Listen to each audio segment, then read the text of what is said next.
নুপুর দাঁড়াও, তুমি আমার কথাটা শোনো। খবরদার খবরদার, তুমি আমার পিছে পিছে আসবে না। যাও এখান থেকে, তুমি যে কেমন মানুষ আমি খুব ভালোভাবে বুঝে গেছি। যা বলছি। দেখো নুপুর, আমি কোনো খারাপ উদ্দেশ্যের জন্য তোমাকে ওখানে নিয়ে যাইনি। তাহলে কেন নিয়ে গেছো আমাকে? হ্যাঁ, আমি আর তোমাকে এখন একটুটাও বিশ্বাস করি না। বিশ্বাস না করলে তো কিছু করার নেই। এখন আমি তোমাকে কিভাবে বিশ্বাস করাবো? হ্যাঁ, তোমাকে আর বিশ্বাস করাতে হবে না। তুমি যে আমাকে কতটা ভালোবাসো আর কেন এখানে নিয়ে গেছো আমি সবই বুঝতে পেরেছি। যাও এখান থেকে। ইটটা দেখছো? ইটটা দেখছো? এখান থেকে যদি না যাস না, এই ইটটা দিয়ে না তোর মাথাটা ফাটা দিব।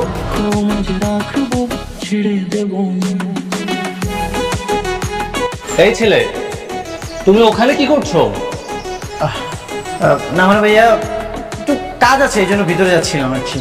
এই, তুমি সেই ছেলেটা না ওদিন যে আমার কাছ থেকে ফুল নিয়েছিলে? ও হ্যাঁ ভাইয়া, কেমন আছেন? আমি ভালো আছি, কিন্তু তুমি গার্লস কলেজের দেয়ালের উপর কি করছো? তোমার ক্লাস নেই? আসলে হয়েছে কি ভাইয়া, আমার গার্লফ্রেন্ড আমার উপর রাগ করেছে, এই জন্য রাগ ভাঙানোর জন্য আমি এখানে এসেছি, কিন্তু কিছুতেই ওর সাথে দেখা করতে পারছি না। কে রাগ করেছে? সেদিন যার জন্য ফুল নিয়ে গিয়েছিলে সে? হ্যাঁ। লোকজন যদি তোমাকে এভাবে দেখে তাহলে লোকজন খারাপ ভাববে, আর টিচাররা যদি কোনোভাবে জানতে পারে তুমি দেয়াল টপকে তোমার গার্লফ্রেন্ডের সাথে দেখা করতে আসছো, নির্ঘাত তোমাকে পানিশমেন্ট দিবে। তুমি এখন যে বয়সটাতে আছো, এই বয়সটা আমি পার করে এসেছি অনেক বছর আগে। এই সময়টাতে আসলে পড়াশোনা বাদ দিয়ে মেয়েদের পেছনে ঘোরাটা একটা বদ অভ্যাস হয়ে যায়। জি ভাইয়া। এই বয়সটা হচ্ছে পড়াশোনা করার বয়স। এই বয়সে যদি তুমি মনোযোগ দিয়ে পড়াশোনা করো তাহলে দেখবা তুমি ভবিষ্যতে একটা ভালো চাকরি আর তোমার গার্লফ্রেন্ড দুটোই পাবে। কিন্তু কোনো কিন্তু নেই। তুমি তোমার জীবনের এই মূল্যবান সময়গুলো যার জন্য নষ্ট করছো, একটা সময় পর গিয়ে সেই তোমাকে একটা ভালো চাকরির জন্য প্রেশার দিবে, তোমার খারাপ রেজাল্টের জন্য তোমাকে দোষারোপ করবে, কিন্তু তখন তোমার কিছুই করার থাকবে না, কারণ দোষটা তোমার নিজের। তুমি তার পেছনে তোমার জীবনের মূল্যবান সময়গুলো নষ্ট করেছো। সেদিন তোমার মনে হবে ভাইয়া তো ঠিক কথাই বলেছিল, হয়তো সেদিন ভাইয়ার কথা শুনলেও পারতাম, যদি শুনতাম তাহলে আজকে আমাকে এই পরিস্থিতির সামনে এসে দাঁড়াতে হতো না। অনেক আফসোস করবা, কিন্তু কিছু করার থাকবে না, কারণ তোমার সময় চলে যাবে, আর সময় এমন একটা জিনিস যেটা জীবন থেকে চলে গেলে সেটা আর কখনো ফিরে আসে না।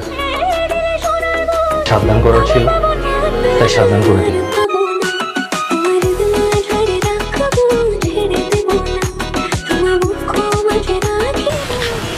আসসালামু আলাইকুম ভাইয়া। ওয়ালাইকুম আসসালাম। আরে আবির, কেমন আছো তুমি? এই তো ভাইয়া ভালো, আপনি কেমন আছেন? হ্যাঁ আমি ভালো আছি। তারপর তোমার গার্লফ্রেন্ডের কি অবস্থা? রাগ কমেছে? হ্যাঁ ভাইয়া, রাগ কমেছে। আসলে ভাইয়া আমাদের ভালোবাসাটা অনেক বেশি, তো এই জন্য রাগটাও একটু বেশি। জানেন ভাই কি হয়েছে, গতকাল ওর বাসার নিচে আমি গিয়েছিলাম, সারা রাত আমি রাস্তায় ঘুমিয়েছি। এটা দেখে আমার গার্লফ্রেন্ড এতটা কষ্ট পেয়েছে যে এখন আমার সাথে দেখা করতে যাচ্ছে। এই তো ভাইয়া দেখা করতে যাচ্ছি। আচ্ছা শোনো, যত যাই কিছুই করো না কেন, পড়াশোনাটা কিন্তু ঠিকঠাক মতো করবো। পুরো পৃথিবী একদিকে আর তোমার পড়াশোনাটা অন্যদিকে, এটা মাথায় রাখো। জি ভাইয়া।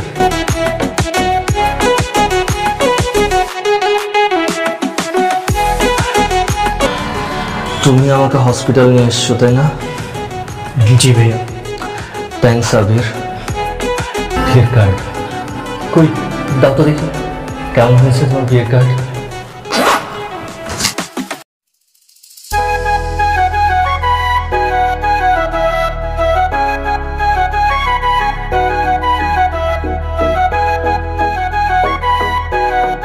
ঠিক আছে, তাহলে বিয়েতে এসো, দেখা হবে। সোহানা, আর একটু থাকো না প্লিজ। হসপিটালে থাকতে না আমার অনেক দম বন্ধ লাগে, তোমার সাথে অনেক কথা বলতে মন চায়। 7 বছর তো অনেক কথা হয়েছে। 7 বছর বলেছি, কিন্তু 7 দিন পরেই তো তুমি অন্য কারো হয়ে যাবে। তখন তোমার সাথে কথা বলার খুব ইচ্ছে করলেও, তোমার সাথে কথা বলার তৃষ্ণায় যদি আমি ছটফট করে মরে যাই, তাও চাইলে তোমার সাথে কথা বলতে পারবো না।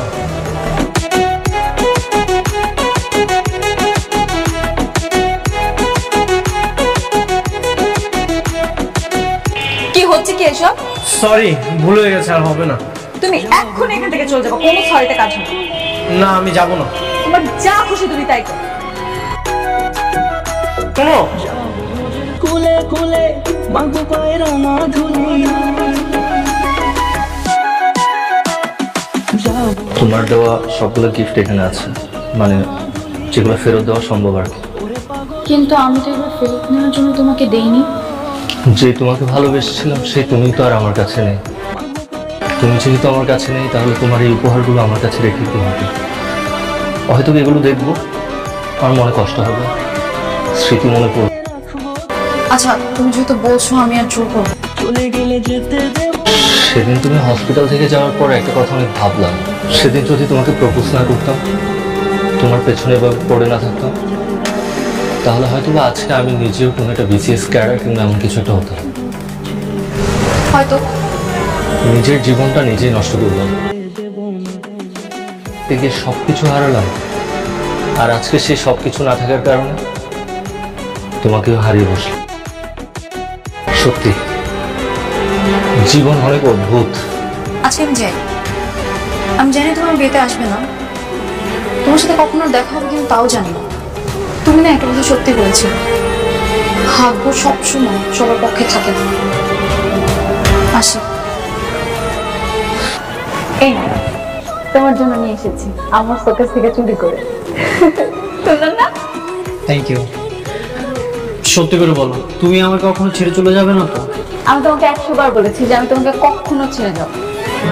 I love you. I love you.